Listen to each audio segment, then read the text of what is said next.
Hi, and welcome to Love Sober Podcast, the podcast for the sober and sober curious. I'm Kate Bailey. I'm a coach, an author, and I'm a Brit mum from West Sussex.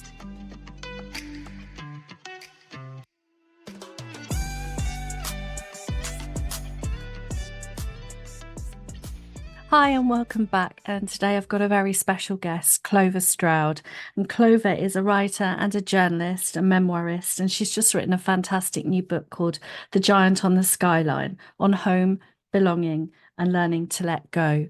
And in today's podcast, we dive into the topics of sobriety, of creativity, and what it means to live our lives as creative beings and human beings, sober, unfiltered. And our experience of life, essentially.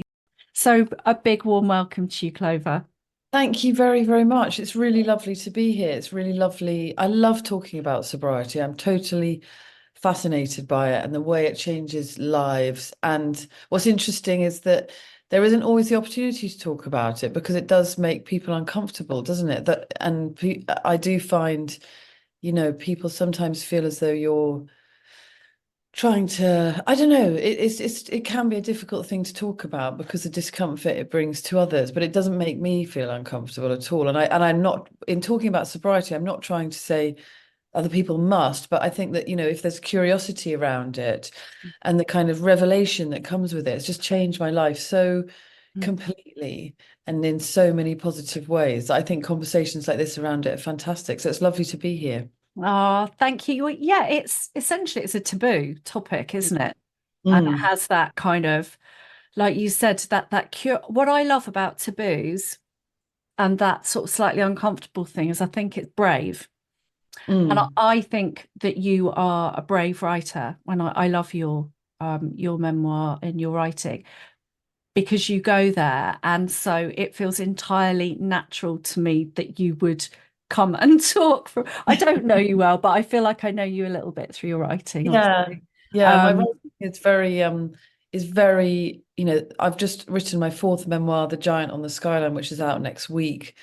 And all this, all four of my books are very confessional. mm, They're very much, I take a topic like this one is about home and what it means to leave home and what is homesickness and what it is about home that we take with us, what we leave behind, whether it's a place or an internal place or a landscape. So it really delves into that topic.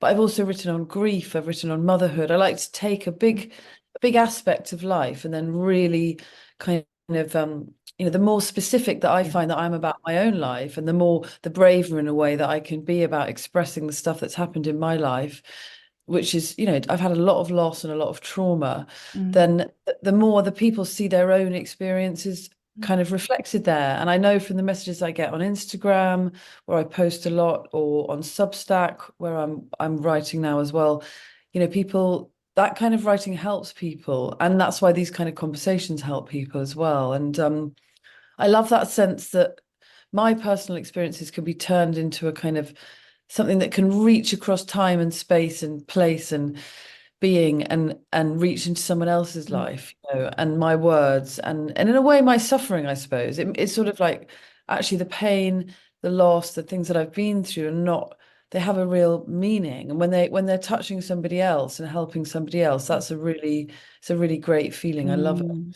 It's powerful, isn't it? it. And it's Mm, essentially, I see it's way of building community and feeling less mm. alone.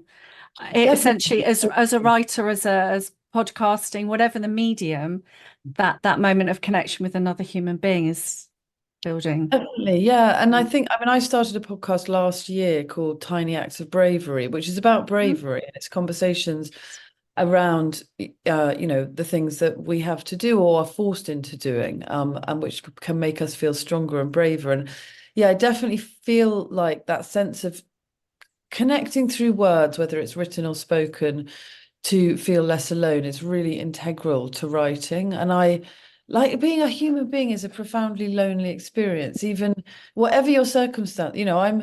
I'm married, I've got a big family, I've got 5 children, I've got work I love, I've got good friends, and yet I can still feel really lonely. And I think, whether it's in the workplace or amongst your family or friends, that there's a sense that actually the stuff that we go through, we we have to walk through it in our heads alone. And I was really aware after my sister died in 2000, I think she died at the end of 2019. And my third book, The Red of My Blood, is about the year after her death. And I'm really close to my husband. I could talk to him about it, but he couldn't live through the loss of the sibling like I was having to. And it really brought home to me how, yeah, how lonely life could be. And I think writing communication like this is a really positive, really strong way of feeling less alone, basically. Yeah, yeah. And I think as you were saying that, my mind was going to those sort of intensely human experiences that, like you said before, are kind of universal and common, loving and losing. And I have to just say I'm really sorry for the loss of your sister, and Thank you. I Mm. just wanted to acknowledge that. Um, and these feelings. And then my mind is going how the alcohol intersects with that, and drinking to kind of, how we use alcohol.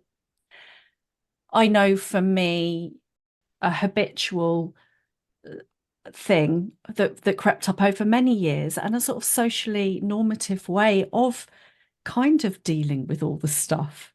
Yeah, no, I find it really fascinating because when I look back on, so I'm 49 and I gave up drinking. It'll be 3 years ago this August. So Okay. and I find it really fascinating when I look back at my 20s and 30s and the stuff that I was getting through, and I was drinking at the same time. And now I think, oh my God, yeah, the drinking from a short-term point of view, yes, there is relief in whatever, alcohol you like to drink. When I was younger, it was it was that young thing of sort of drinking anything basically. But as I got older, it was sort of like, vodka or wine. But actually it just makes the experience of life so much harder. And okay, so my drinking journey was like, I'm a child of I was young in the 90s. So I was part of the rave generation. I went to university in the 90s. It was really wild and really incredible. I'd had a terribly traumatic, I'd had a very happy childhood, and then a really traumatic thing happened when I was 16, which is my mum had a horrific accident which left her very profoundly brain damaged and alive, but not able to walk or talk or look after herself. And that sent me and my sister Nell out in a quite, we sort of reacted to that by going out into the world and going hard at life. And it was when the rave scene was just starting. We partied really hard. We took loads of drugs. We drank a lot, and drink alcohol and drugs were like a way of escaping the reality of our mum. I was 16, Nell was 18. We were young women. We were adolescents, basically. Mum with profound brain damage. And alcohol seemed like this hedonistic, beautiful escape, a way of, getting away from everything. And everybody at that time, absolutely, the idea of being sober at that time, nobody was sober. It wasn't a cultural movement in any way. It really wasn't. And so, to get completely drunk, to drink until you had blackout was a sort of point of pride in a way. And I carried on drinking like that. And then I had my two children my first two children in my 20s who are 23 and 20 now. Then I brought them up. I was a single mum, and I still carried on drinking. And I carried on drinking all the way through. And then I met my second husband, who I'm happily married to now, and had another three kids. And I used alcohol as a prop, as an escape.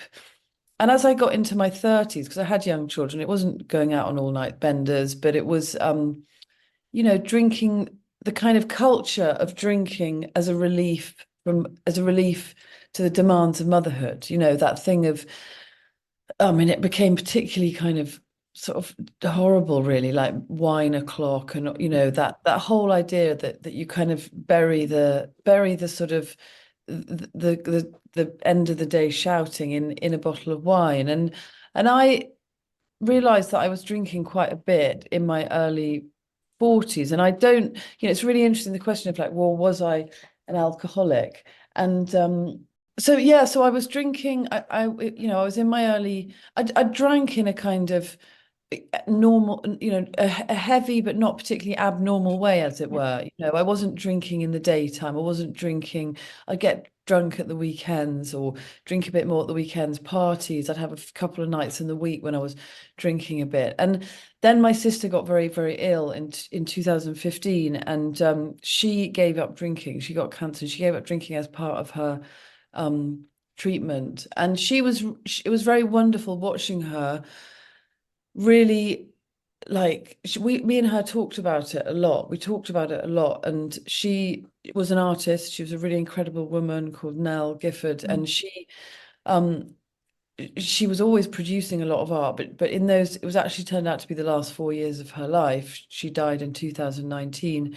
She Her creativity just absolutely was like supercharged, and she said it was partly because of her sobriety, and watching that happen was really amazing. And I had a few periods where I stopped during that time.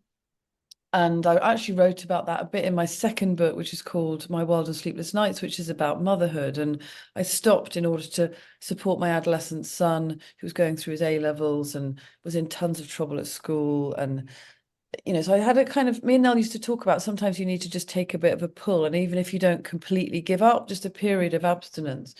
But after she died, I used alcohol as a way of as a way of numbing the pain, definitely in the first few months after she died. And if I'm completely honest, it did help. It did, the absolutely excruciating agony of Mm.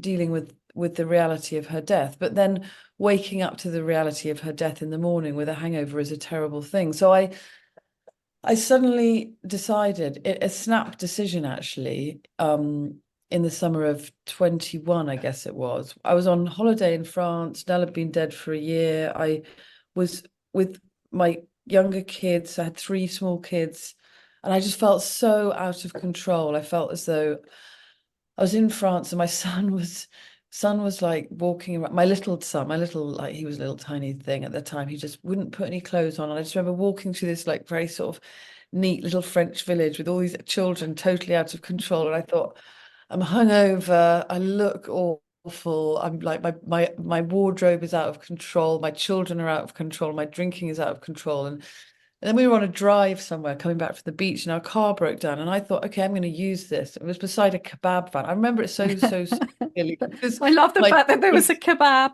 That's so cute. but it's totally linked to this. I thought, right, I'm going to use this experience of a really quite unpleasant family holiday where I didn't enjoy it, and then breaking down to be the moment that's going to change my life in a positive way. And I decided then to stop drinking as I was sitting by this kebab shop. And I've posted about it on my Instagram. I've even got a photograph of it, actually. I could send you a photograph of it, I think. And I haven't drunk since then. And I've just found it absolutely, I found it an absolute revelation. And when I look back at struggling through my 20s with two young kids and dealing with the trauma of my mum's accident, she was alive for 22 years, very profoundly brain damaged, dealing with divorce. All of that was done through a web of alcohol. And I sometimes wonder, what would it have been like without any alcohol? I'm also really curious about whether, like, the revelation that comes with sobriety and the gift that it appears to be and the absolute superpower that you feel it charges you with, does it, if you've never drunk, do you always feel like that? Or is it in contrast to how you felt Yeah. before? Yeah. So Yeah, it's that's such how a I good question. yeah, that's how I Mm. got sober. That's how, and I didn't go to AA. I just decided to stop. I did talk to some really good friends. I leaned on the support of some really, really good friends. And, to start with, things like Friday nights were really painful, or being around people who were drinking and just like, oh, that intense desire for a drink. And now I don't really, I mean, very occasionally I think, oh, I very, like, maybe once a year, I think, Mm. oh, I'd like a drink, but I just don't. Now I just think, why would I want to do that to myself? Like, how on earth? Yeah, so we moved from England to America last year for my husband's work, and that was a big thing, packing up my house, organizing my two elder kids who stayed at home in England, taking three younger kids. It's a massive thing to relocate to a new country. And I was finishing my book, I was launching my podcasts, Tiny Acts of Bravery. I just don't think I could have done that if I'd been like No. drinking at the same time. I don't think I could have done that. And I've really found that that you know, I stopped in my mid-40s. It was a really, really good moment to stop for me, definitely. Yeah, yeah. I did too, actually. It's that midlife axis for me is like that pivot point is, we've got perimenopause hitting in, we've got the kids, we've got all of the stuff, we've got the Yeah, wounds that the accumulated kind of savagery of whatever is going on. yeah, And I see so many I think so many people are going to relate to what you're talking about. Also, in terms of that, it doesn't necessarily look like what we were told alcohol issues looked like. It, we talk about grey area drinking and Mhm. it's a massive spectrum. And our culture, it normalizes the grey area, so it can be very confusing, and we're using it for Yeah. all manner of things. And what I find interesting, I just want to dive into something because you were talking about, grief and alcohol. Mm. And I do feel like my personal reflection on this is that I feel like I don't know if this is true or not. I sort of have this kind of, image of kind of how we used to be in terms of rituals, rites of passage, transition periods where we could hold and ritualize particularly savage life Yeah, events and losses. And we don't have that. yeah. And we do need something to help with the pain. We Mm. do. Yeah, And so I could totally understand why that would come in at that point. And then obviously you're left with yeah. that. But It's really, that's a really, and I hadn't really thought of that, and it's a really, really interesting, smart observation that we don't have the kind of. I mean, I don't want to idealize the past because I think it's very easy to yeah. look back and think, oh, it was all, more innocent. But Yeah. like, It's like a there was constable painting in my head, just like the hay Wayne and things like that. No, no, and the reality of disease. I mean, just the reality of it must have been so different. But community spaces, community support. I mean, mm, I've become very aware moving to a new country where I have no community at all. I'm slowly weaving it back together. How incredibly powerful community is, even if you don't, it doesn't need to, I think when we say community, we think of somebody who's volunteering and helping out and doing part of this and part of that. Actually, community is just the people can, I mean, it's mm, brilliant if you do that, obviously, but not all of us can, not all of us have the characters for that or the wherewithal or the time. And I don't do a whole lot of that, I have to admit, in my old life, but in when I lived in England. But I did have a very strong community of people that I saw on a daily basis. mm, I lived in a small rural community that might have been going into the village shop, going, seeing people on the road, friends that I bumped into, and losing that suddenly really reminded me of how mm, strong community is. And I think that, yeah, that space of being together mm. and kind of marking something and the rituals around grieving have vanished totally. And Yeah. actually, Nell and me went through grief for our mum. She died in 2013, and it was interesting because we grew up being taken to church, which we like bitterly resented as children. But after mum died, we both said, "Oh, this is why you go to church when Yeah. you're a child, so that when somebody dies, we personally, and I know not all people would find this, but we personally found great solace in the solemnity of going into a church and the candles and the Mm, music and the kind of ritualized prayers and hymns and so on." And that was really, really, really helpful. And but yeah, we have kind of lost that. And in a way, gathering together around a bottle of wine mm. is like a ritual, isn't it? And and it's strange when you lose that ritual as well, because you do have to find something else to replace it Do. with, in a way. Yeah, I would say keep the ritual, change the ingredients because Mm, for the need for our social rituals is so mm. fundamental because we're so pro-social, aren't we? Yeah, but I find it interesting as well that when you give up drinking, I mean, I went to someone's house the other day and I said, I try not to make a big thing of, oh no, I don't drink. I'll say just, oh no, I'll just have, I don't. And sometimes in the past, I've actually taken a drink in order to make not, and held it, not drunk it, but to make so somebody feel less awkward, less embarrassed. But I feel more, it's weird though, that we have to feel as though we have to make the alcohol, we have to make the life around the alcohol comfortable in a way, rather than to say, no, I don't drink. Now I just say, no, I don't Mm, drink. It's fine. mm, And, but I was at somebody's house not so long ago and they were having like a gin and tonic, lovely big glass, ice, lemon, so on. And I said, no, I'm okay. I won't have a drink. And I was given like a sort of lukewarm glass of water. you are punished. And and in a way, I think I create a bit of a ritual around tea. I drink a lot of tea, and having nice tea and things like that is like a real, it's a real treat actually. I really love it. But yeah, where we find those other rituals is really important. And I do quite a lot of kind of candle lighting and creating. Me and the kids always do this thing in the autumn of creating a death table, which I Mm, really enjoy doing, and I've posted about on my Instagram. And I first did with my sister actually.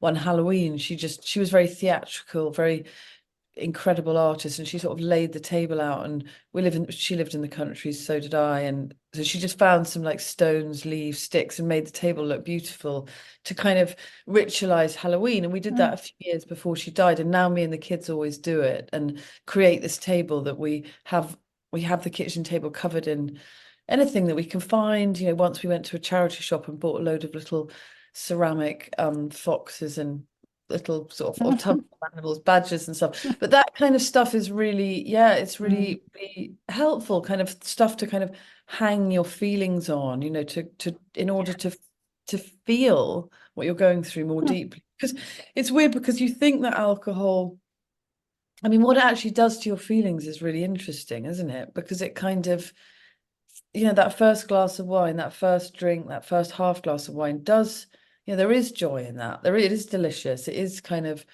a nice glass and the color of the alcohol, and and there is a kind of beauty in that, and the way it makes you feel to start with. But then it was interesting actually. The other day I did accident, and I don't count this as drinking. So I was with some friends, and they ordered a cocktail, and I ordered a mocktail, and they obviously got the order wrong because I was bought a rum cocktail, and I drank some of it, and I was with these friends, and I thought we were having some food, and I thought it was in a beautiful setting and so on. And I feel really weird and really disconnected and really Mm. quite low. What's wrong with me? Why am I feeling so low? Because this is we were swimming. It was a lovely place. And then I had another like drink of this. And then I suddenly was like, I said to my friend, like, taste this. Has this got alcohol in it? And I had drunk, they bought me an alcoholic drink. And so I don't count that, although I'm being No, completely, it's not intentional, is it it? wasn't So intentional. And I no. immediately gave it to them, and like I was like, I do not want any more of that. I found it so Interesting. fascinating that my actual emotional reaction to two mouthfuls of alcohol was like, I feel really bad. I feel Well, it's a nervous system depressant. yeah, I feel low, I feel Mm, disconnected, I don't want to be here. And that was I found that so, I almost felt toxic afterwards, like get mm. this stuff out of my system. I want to be, because until then I'd been saying to them, oh, isn't this beautiful? And look at the light on the trees. And isn't this lovely to be together? And then suddenly I felt bad. And alcohol, it does dull your sense, Yeah. dulls your senses, and it dulls the joy of life. And I think that we get so confused with the idea that alcohol is a treat, and it's like makes things fun, and it makes things bubbly and fizzy and outrageous, and we can dance. It's been a revelation to me that after I love dancing totally sober. I went to a party last weekend and I danced for ages. And that was just such fun. It's just such a laugh being able to dance and feel yourself Mm. completely. And that feeling of all of the experiences I'm Yeah. going through.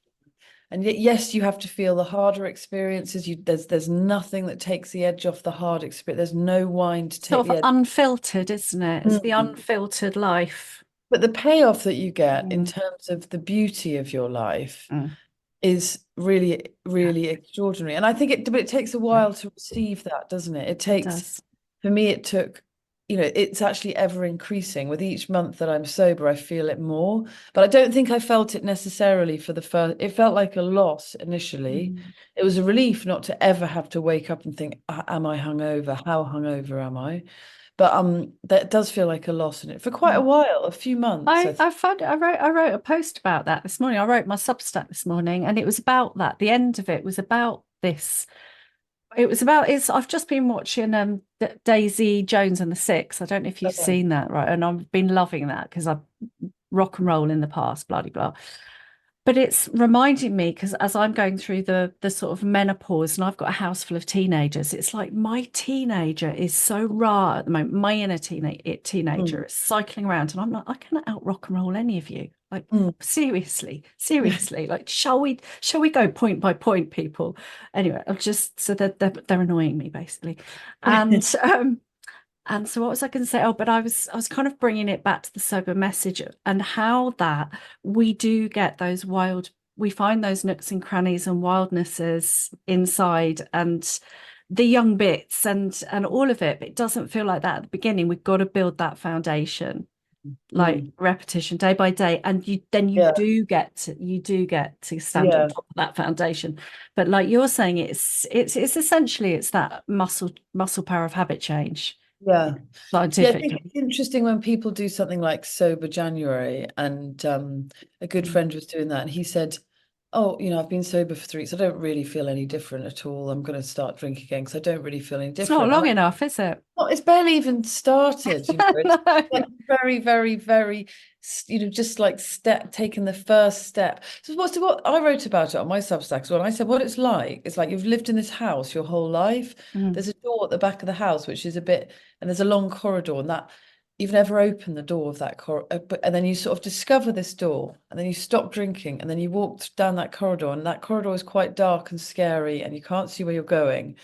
And then you come out into the light. And that's the first kind of few weeks, months even. And then you come out into the light. And then you discover within this house that you've been living in all your life, a load of new rooms and a view out to a landscape that you've never seen. And in a way, that's like your new sober life is you're living in the same body, you've got the same life, but you have got all these new spaces to go into. Yes.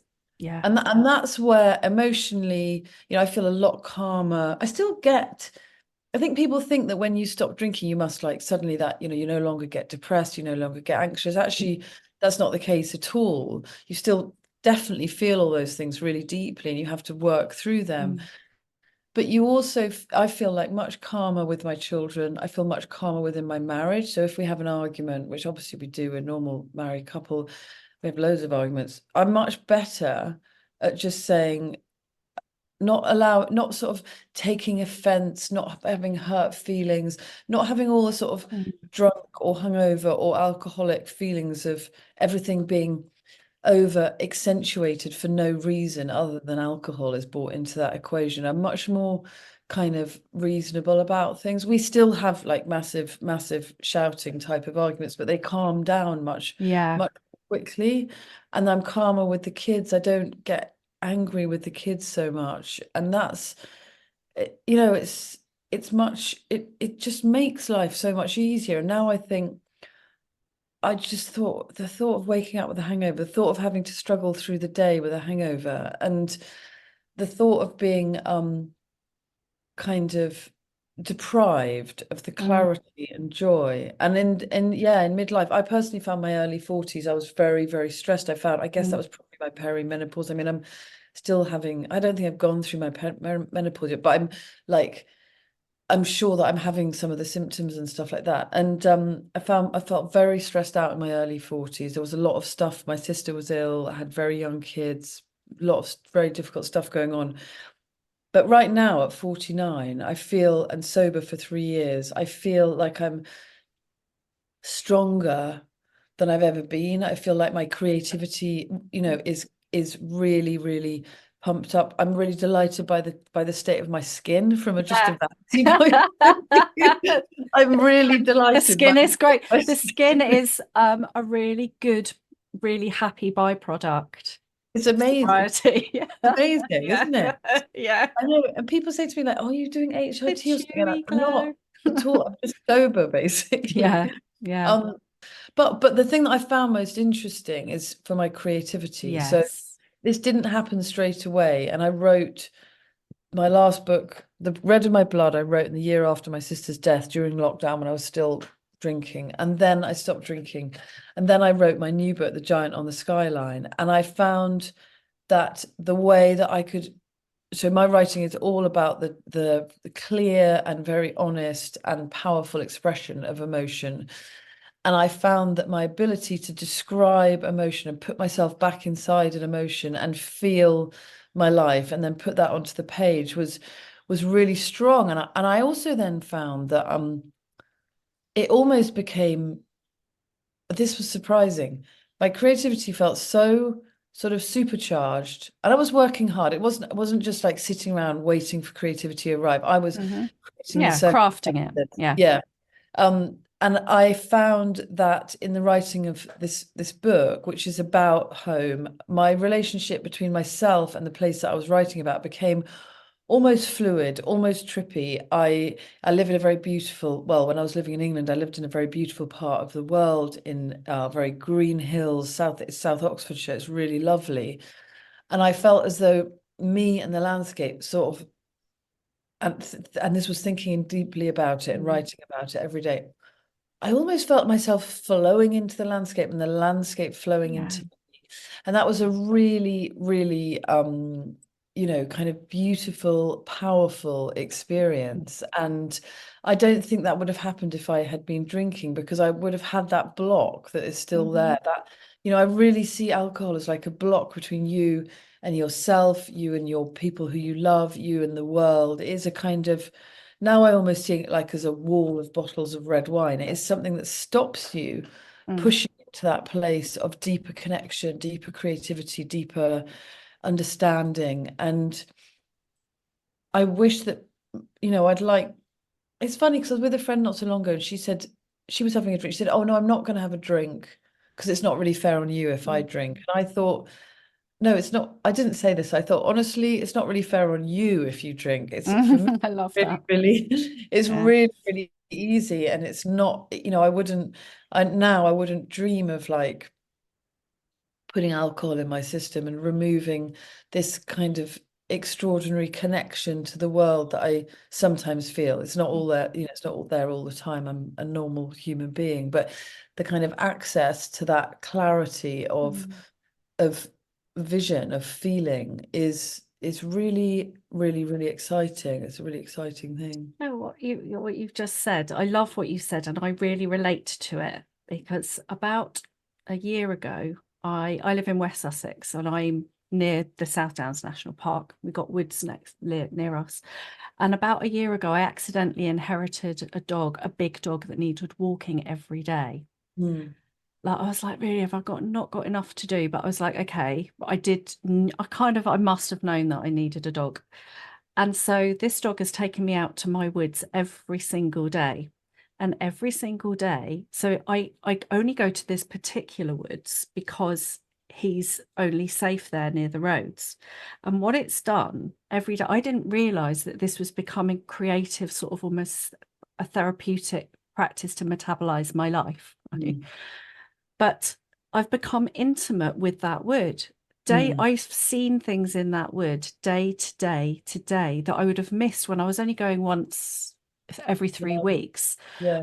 Um, and I have to go there. I have Mm, to go there literally to metabolize my life, listen to my headphones and write when I come back. And so what you said about this kind of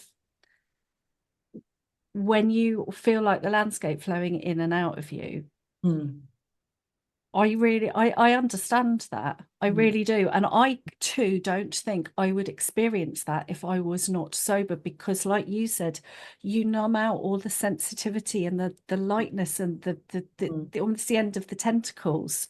You mm. kind of nuke them when you drink. Yeah, it's a very interesting. It's an interesting. I think I agree. It's like when Nell was sober in the last few years of her life, she said it's like there's been spiders' webs in front of your Mm. eyes, like slowly clearing and clearing and Yeah. clearing and clearing, and it's greater and greater clarity, isn't it? And I remember walking Yeah. across the field at home in England, and we had three dogs in England, and my dogs were running around. It just reminded me of they were running through the field, and I thought the dogs look so beautiful running through the field, and the way the grass is moving and the movement on the light and the joy that the dogs are communicating to me. And I remember thinking, if I'd still been drinking, it was like 6 o'clock, I'd have been thinking, oh, I want to drink now. You know, I'm going to go back to the house. I want to drink. You'd have And left that moment. yeah, I would have left that Yeah. moment. Yeah. And it kind of enables you. And I find myself saying to my kids quite a lot. Well, last night, me and Pete, my husband, were like doing we were working on something late together. And then I went to let the dog out actually, and I said to him, "Come outside, Pete. It's just so beautiful out here." And it was just like it was just the night and the sounds of the night were just beautiful. And I feel as though I just feel things and inhabit the world in a deeper way, and I love that.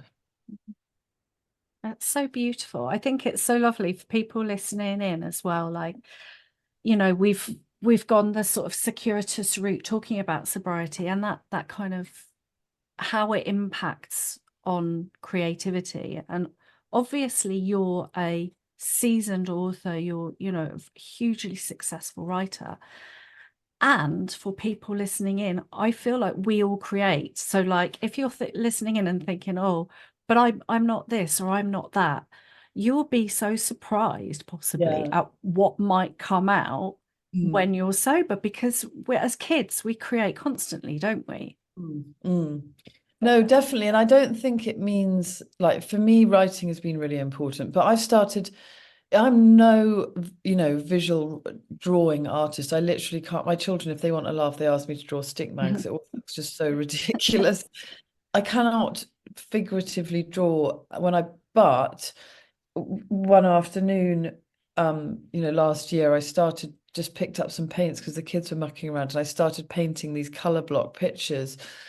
And I found I love doing it. I really, really, really enjoy doing it. And there's that thing of in the evenings of rather than sitting around with a glass in your hand, you have to do something. I'd like to get more into kind of knitting. I'd love to learn how to knit, how to crochet and stuff like that. But it doesn't, whether it's you don't have to be a good artist or a great artist or an accomplished artist to just get joy from stuff like that when It's you're playing, isn't it? yeah, Permission to play, definitely. really. Yeah. And I think it's something really nice about doing something that is not your preferred medium or the medium that you're expert at. So Mm, choose something that you're like, I have just, I mean, I'm not, I'm not saying I'm a visual artist at all, but I joined this amazing sober artist community called from Tammy Salas. Who she's wicked, and we do lots of different arts. It might be photography one week, or it might be like like paint. Like I am so shit at painting, but I like it so much. mm. Well, I can So see your painting on I love it. I can see it on your screen. It looks lovely. no, yeah, you're very, very kind. But there is something to be said for going where you're shit. Yeah, Generally. yeah, And yeah. I think we get the bravery and the freedom and the bandwidth to do that as well when we're sober, quite frankly. Because I'm like, man, I don't drink. I do my life every day. Like I'm sure that I can try and crochet and Mm. be shit at it and cope with that feeling. Um, yeah. I was also the other day, I was thinking about, the amount of money I've saved as Oh, well. yeah. Yeah, I mean, I haven't saved it. But in a way, I wish I'd just sort of put away, whatever the price is for a couple of bottles of wine a week or whatever, because it would be a lot of money. Mm. That's kind of the liberation of time, the liberation of money, the liberation of anxiety is all just so kind of yeah, it's just like there's so much payoffs for it. But Mm. it's interesting how still the discomfort. It's quite hard to stop drinking because of the social pressure, isn't it? I mean, it's hard because it's addictive and it can be hard to lose that ritual and habit. But it's hard as well because of the expectation of drinking and the feeling of, and I definitely had this more to start with of friends going, I was a very hedonistic person. I think they thought, oh, she stopped drinking. She's really boring. And it's just actually for me now, the boring bit is like it's not boring. It's actually like it's like tripping sometimes. It's It is. crazy. It's That's like how really, extreme and it's exciting like it really, really people are like, you don't get this. Like it is. really is not boring. And yeah, I feel like what you said though is really interesting, and it almost brings us back to the beginning of the podcast about connection, because I think you're totally right. I think though, I work with people coaching, and the biggest fear for most people is the social thing, because we are social and we want to belong and we Mm, want to connect and we need to, mm, hardwired to. And mm, so we're sold this message. You literally you need me to connect. mm, You're mm, clinking of the glasses. You need me to be happy. You need me to connect. And you flip that. The sinister thing is, it alcohol marketing says you cannot connect without me. You mm, cannot have mm, fun without me. So no wonder people are terrified and struggle with that. mm, mm, Um, because of course we want to still be fun and happy and connected and mm, belong. mm, So much unpicking. So I think you're so right. And I think that what is so wonderful about what you're saying and what your message is, Clover, is that you're not going, oh no, it's not hard. You're like, actually, it is mm. tough. You feel everything, but the payoffs are like, it's Yes. really worth it. Everyone keep going, because it's Mm. actually, you get so much back. Really worth it, and it gets better and better. You know, Mm, the first 3 months is really hard, and but it will get better, and also the cumulative effects of it. What we were saying, you know, that the cobwebs clearing gets stronger and stronger. And if you've done 2 weeks not drinking, you think, oh, I still feel the same. Just, know that you're just at the beginning, and like push on through, keep going. And also the desire for drink. It's a bit like when you give up smoking, And I was a heavy smoker and could smoke 20 cigarettes a day, and I was actually even smoking like about 4 years ago. I remember I went back to smoking, and now I think, oh my God. But when you stop smoking, that thing of really having the addiction of that is really, really intense. But if you mm, just resist it, it's almost like being given like a pinprick, or somebody pinching you really hard, and then it goes away, and mm, it's the same with drinking. And I find that in the beginning bit, in that sort of crunch time, 6 o'clock, 7 o'clock, 8 o'clock, when the people are drinking, by 9 o'clock, actually, if I hadn't had a drink, I didn't really want to like crack into a drink at that point, and mm, just kind of hold on tight and push on through and do anything. Go and, classic one is go and have a bath, but do anything to just distract yourself from that very short-term relief, very, very short-term relief. And you will find, those rooms that I talked about, those rooms within your head, within your soul, within your mm, consciousness, which are really, really are there waiting for you. And yeah, whether you think of yourself as a creative person or not, that the payoffs are, and I do believe we're all, whether it's baking a cake or writing a book or learning how to dance or spending more time outside walking, the gifts that you're given will be massive mm, and unending as far as I can see. I mean, I'm very interested how, the next, as I go further into midlife, kind of what the next bit holds, I suppose. And I'm very excited about what I can do and what I can write, and my stronger connections with my kids and my husband. That's, I'm really happy about that. And I mm, think if I was drinking, I would be facing this next bit of life with a great deal more anxiety and trepidation, and mm. the horror of like a hangover, even a small hangover. I'm just really, really relieved that I've given myself the gift of not having to deal with that. Yeah, amen to that. Mm, Amen to that.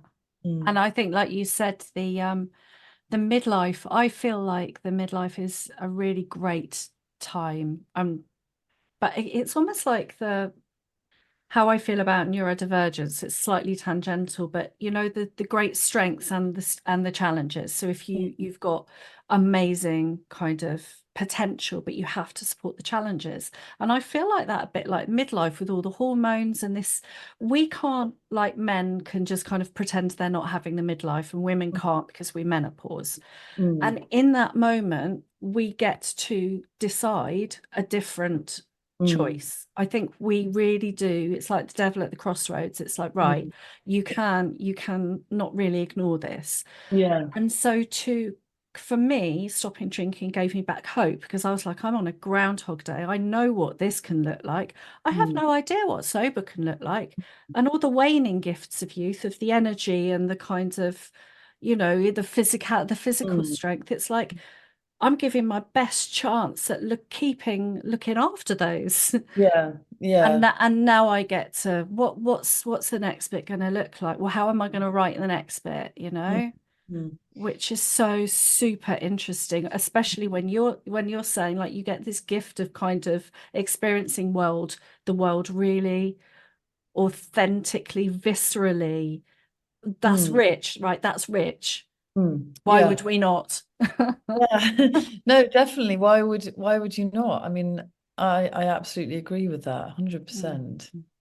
Yeah. Um, this has just been such an amazing, amazing chat to have with you. Thank you so much, Clover. I really, yeah.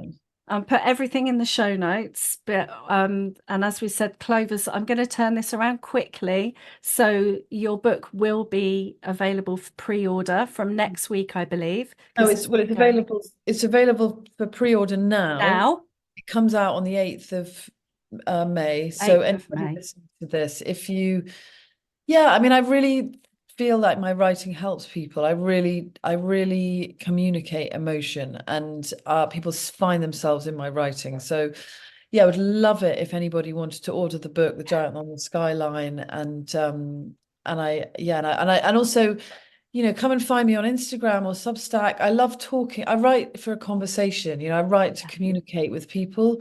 And I love to kind of, chat with people about the ideas, about writing, about creativity, about sobriety, motherhood, grief, all those kind of things. I really like talking about that stuff. And sobriety is a big part of it, certainly. So yeah, come and find me on one of those Yeah. platforms. And yeah.